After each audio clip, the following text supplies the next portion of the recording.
Diwata, ano masasabi mo ron? Wala akong pakialam as long as na hindi ko sila piniperwisyo, hindi ko sila naabala. Wala akong pakialam sa'yo kung anong gusto mong sabihin ko. Wala ka din pakialam kung anong gusto kong gawin ko. Yun lang yun. Kasi unang-una, wala ka naman iambag sa buhay ko eh. Pangalawa, wala rin ako ambag sa buhay mo. Sino ka pa para pansinin kita? Sino ka din ba para pakialaman ako? Yun lang yun. I am right? Yes, you're right, Ma! I am left. Hindi, ito na pag-uusapan lang natin kasi iba ka na kasi ngayon. So, okay lang. Nakahanda po tayo kung anong mangyari po sa sitwasyon natin. If ever na wala na yung kumain sa customer ko, it's fine. Maghanap ng panibagong racket. Anong gagawin natin? Ay, nasa'yo ng tao. Okay, para pilitin pa natin sila. Maghanap pa naman yan ng panibagong racket para mabuhay. Kaganon lang naman yung hirap na sinasabi nyo. Hindi naman akong takutin kasi sanay na ako dyan. Pero tulad ng sinasabi ko, 110% ng effort na binibigay ko ngayon para mag-out. Pero kung hanggang doon lang, hindi mo palang effort natin, wala tayong magagawa.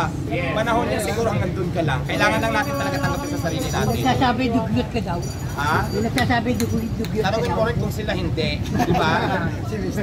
Pati ba naman yun? Grabe naman yun. Dugyot ka daw eh, sabi. Basta alam ko sa sarili ko, malinis ang konsensya. Ayun! Ayun maganda! Malinis ang konsensya. Ayun, okay. Hindi sa panlabas ng anyo, kung hindi sa kaloob-looban ng abdo.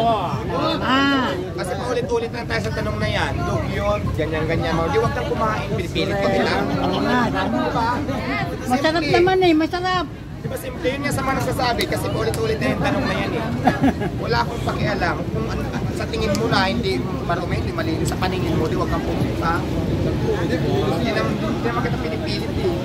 Nagkulat na nga lang ako, bila ka na lang kumakaon sa social media. Oh, di ba? Tama yun. Or what?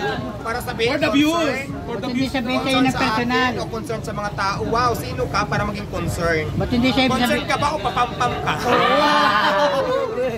sabihin sa'yo ng personal, hindi Diba? mo ganun. Wala nang tanong. Basta di ba Okay na.